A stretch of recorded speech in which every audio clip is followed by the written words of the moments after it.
Do a statement, just go ahead and fire away with questions if you want. Tell us, last night, Coach had the long answer at the end of the press conference.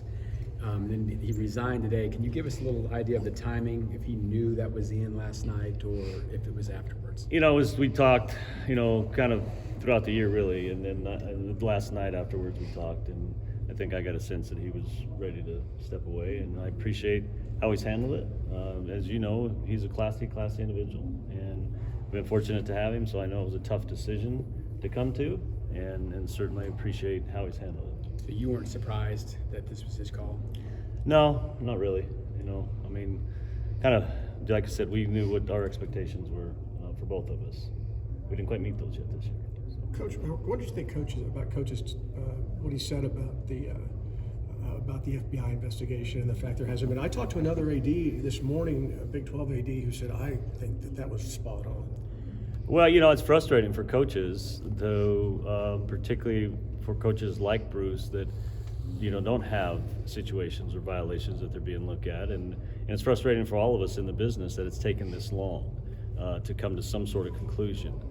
And we've actually talked about that within the NCAA. We got to come up with some different enforcement processes. I think it's going to be part of the reclassification stuff that we're talking about at this level. So I get his frustration, and I can't argue with anything he said.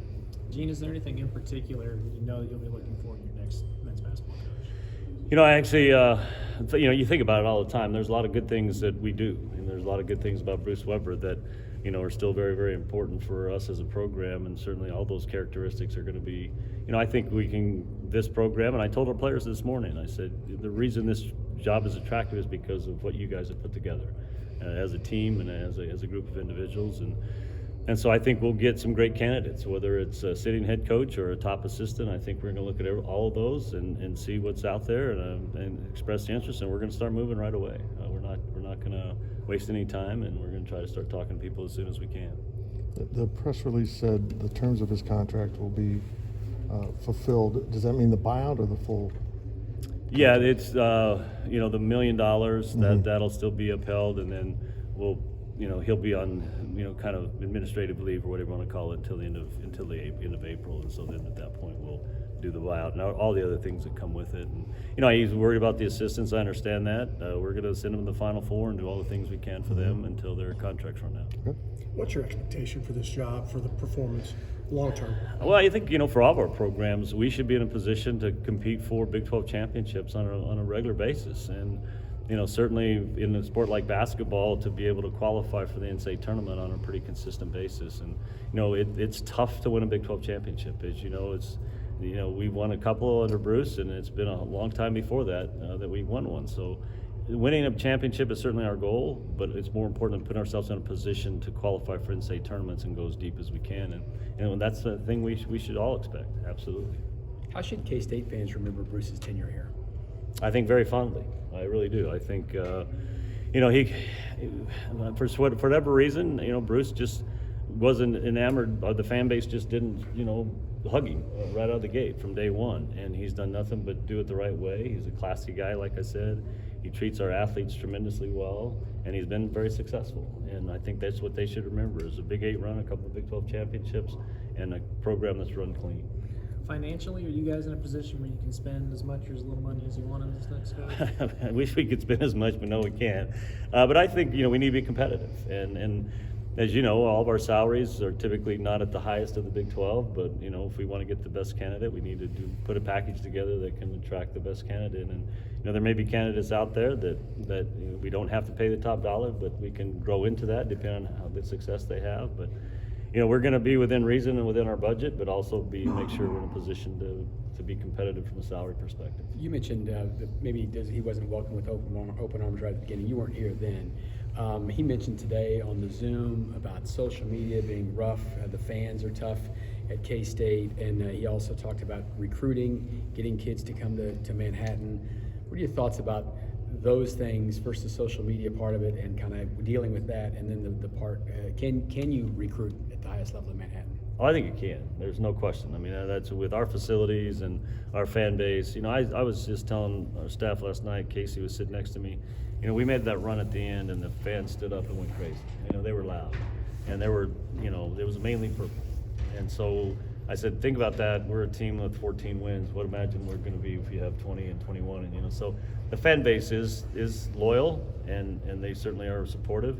And like I said, sometimes Bruce isn't treated with the love and respect that he deserves by some fans, and it's not all of them. I mean, it's your typical, some people on Twitter that just have an opinion that they always express it, and that's not in some cases not been fair. But majority of our fan base.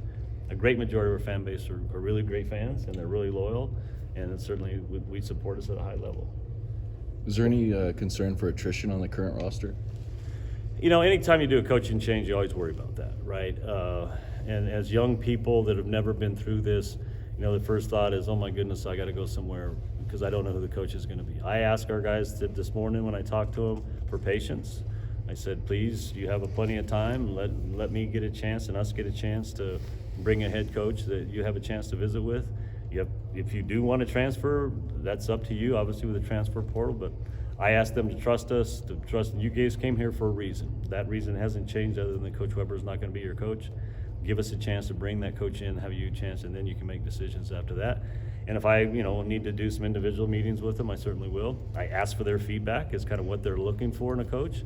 If they had names of individuals, I certainly want to hear that, and a couple of guys have already reached out to me.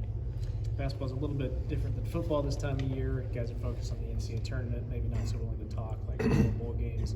How will you kind of navigate that as you move forward? Well, we'll do it as best we can and be respectful, but I think, with the world of Zoom, you can probably get a couple of things set up and not really impact, as there's a lot of dead time between tournaments, and even while they're at a tournament, there's a lot of quiet time. So I think if we can, like I said, get moving here in the next day or so, we'll have a chance to talk to people before they get too deep into their postseason stuff. Do you have a timeline in your mind at all, or not yet?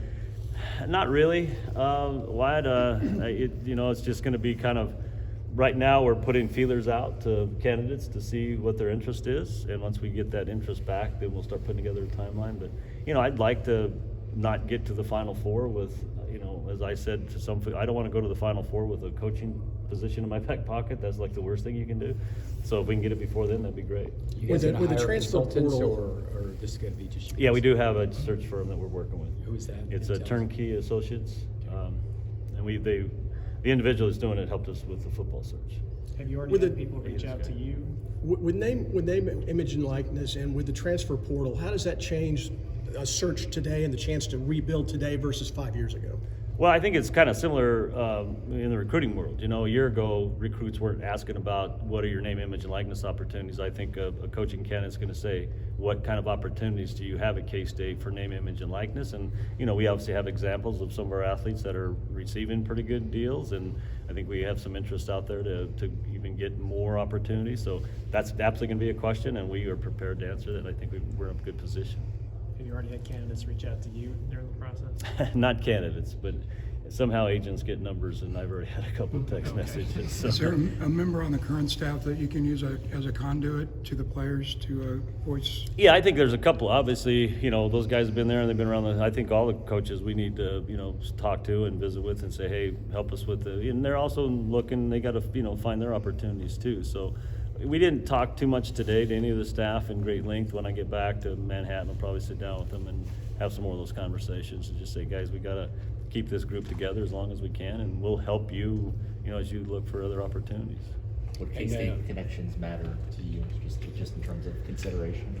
I think just an understanding of who we are as a culture and who we are as a program is going to be important. But, in the world of today, with everything being so out there, whether it's social media or just access, I think just an understanding is more important. I don't think they have to be from the Midwest or they have to be a Kansas State, but certainly if there's people out there, that doesn't hurt. And you promised a candidate list now? Yeah, the candidate list. Yeah, I'll get that to you. I just thought I'd start off with a little lighthearted. Yeah. Thanks. Will you name an interim in the meantime? Good question. And we've thought about that, but I may do that and just kind of see how things are flowing within, when we get back to Manhattan and just see, if coaches aren't around and we need to have that connection, I may say, hey, I need you to be kind of the interim.